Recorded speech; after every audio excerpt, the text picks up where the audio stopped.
Hello and welcome to another episode of Dread Skates, or again in this case, bikes.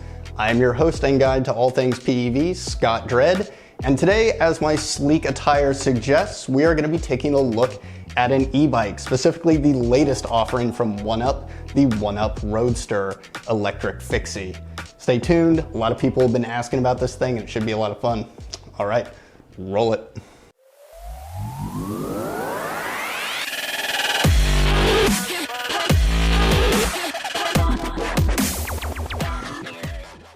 Hello and welcome back. So you might be wondering what we're doing back here in the studio. Well, in the course of shooting this video, a few things changed, mostly in relation to the price of this bike. So I had to kind of go and recollect my thoughts, and unfortunately that was after I had shot all of the live talking bits with my fancy new wireless mic. If it helps you kind of block out the fact that I am talking in some of these shots, please do imagine that I couldn't use the original footage because I was profoundly swearing my ass off the entire time. Real quick before we get into it, I just want to give a big shout out and sincere thank you to Chris Nguyen, a local rider, who loaned this bike out to me for the purpose of this review. It's with supporters and friends like him that allow me to do stuff like this, so his support and your support of the channel is greatly appreciated. And on that note, also in the course of filming this video, we passed over the 500 subscriber mark. So huge thank you to everyone, all of my subscribers, new and old. Your support makes this happen. All right, so let's take a look at the specs on this guy.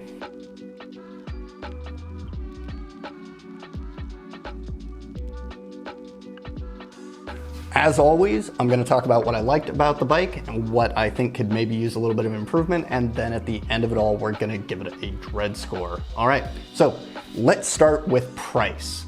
So as mentioned before, when I originally was reviewing this bike, it was $995. Now, I believe that must have been some sort of introductory price because it has since gone up to $1,095, which is still a decent price at $1,100, especially for a lot of us over here in the US who might have recently come into some money and are looking for a fairly decent alternative commuter solution.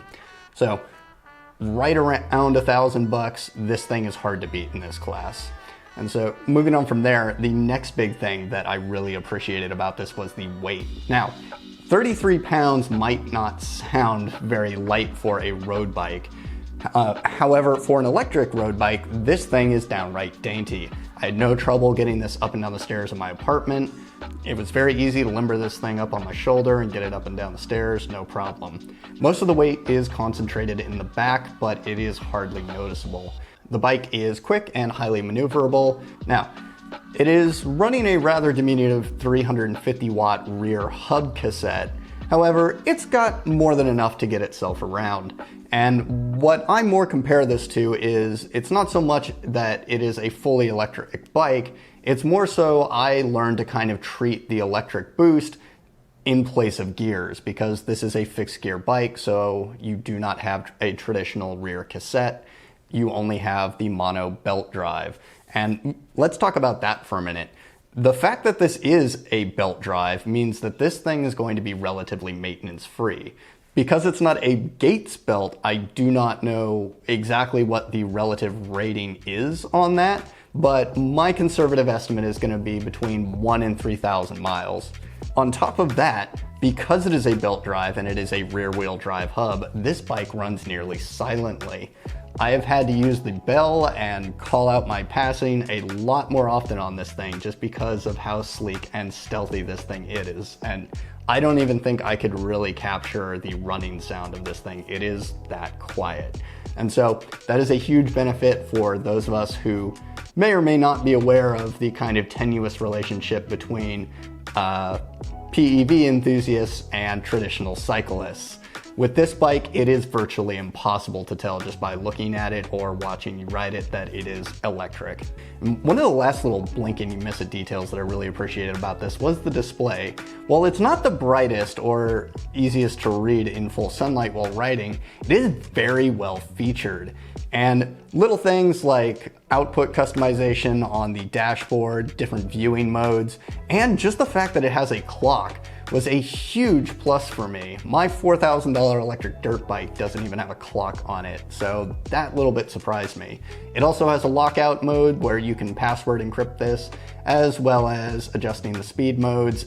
Moving on from there, what could have been done a little bit better here? Well, one of the things that I brought up initially is also kind of working against it, and that's the price. So at $1,100, it is going right up against the next bike in the series, which is the Core M3, which comes out to $1,195, but is a full 7-speed shifter. It has a much larger battery, and it is more of a traditional full-speed electric bike. It is also faster. This thing tops out at about 24 miles per hour. The Core M3 tops out at about 28.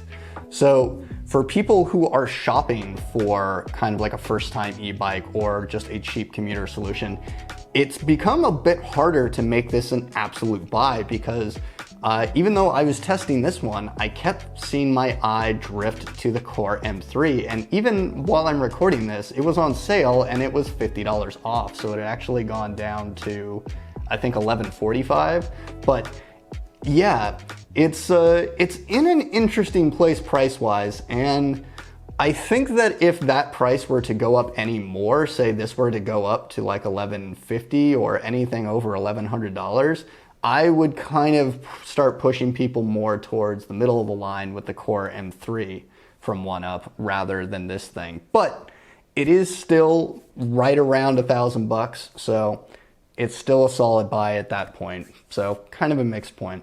And so my next point is kind of range. Now, the stock range of it isn't really all that bad considering, especially considering the size of the battery. I was getting between 18 to 20 miles per charge. I believe it's a 10S2P. I'm not sure exactly what cells they're using in there, but it held up all right.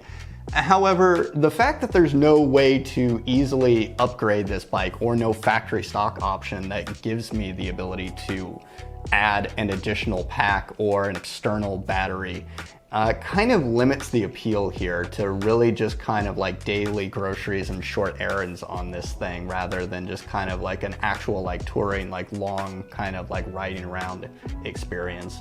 I wish that 1UP had kind of thought forward a little bit more with that and added the ability to add another pack, like a water bottle pack or an external pack via like an optional like Y splitter plug or something. But sadly they didn't, and this is based off of a fairly generic OEM frame, so I don't know if there was much that could have been done there. So a bit of a loss, but not too bad. Moving on from there, let's talk about kind of some of the downsides of running a belt drive, specifically a mono gear belt drive. Now, when you have full power, it's not really too big of an issue, but there are two parts that really kind of stuck with me during my riding that were more kind of minor annoyances than really big downsides, and the first of those is takeoff. Now, getting up to speed on this thing is a bit of a trick from a dead stop. You have to get a little bit of momentum going first with your feet, and then you start pedaling, and then when the drive kicks in, then you can really start to kind of pump into it. But if you don't, and you really just try and like torque those pedals like right off the bat from a dead stop, there's a good chance you are going to skip the belt. I've had this happen to me 4 or 5 times. It doesn't really damage the bike or the belt all that much, but it is not a pleasant feeling, and it also is just kind of one other thing to consider, like when you're starting from a light. You cannot really take off all that fast from this, and it's not a very smooth transition. And that's both due in part to the fact that it is a fixed gear bike and it is a belt drive bike, so just something to keep in mind there. And then the second part of that was hill climbing. Now, Under power, when the bike is in assist mode, if you're in mode 4 or mode 5, like it's not as big an issue.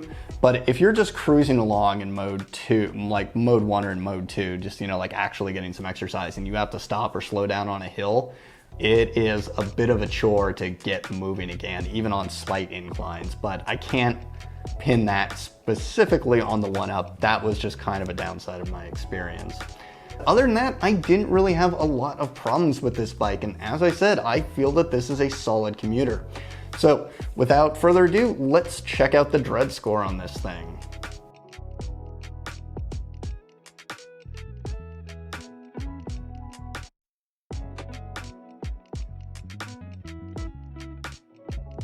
In conclusion, would I recommend the 1UP Roadster? Yes, this at just right around $1,000 for anyone looking for a solid daily commuter or an errand bike, or just needs an alternate form of transportation and wants a little bit of electric assist without going like full bore, you know, super high end. This fills that role fantastically, and I had a lot of fun riding it around.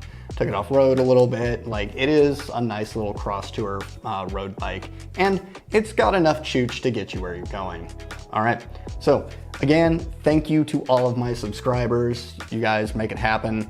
If you are new to the channel and you really like this video, maybe think about hitting that thumbs up. If you really like this video and you want to see more of me, maybe think about subscribing and turning on notifications. Stay up to date with all of my latest videos, which will hopefully be a bit more frequent here. All right, so until next time, stay safe out there, Blade Riders. Peace.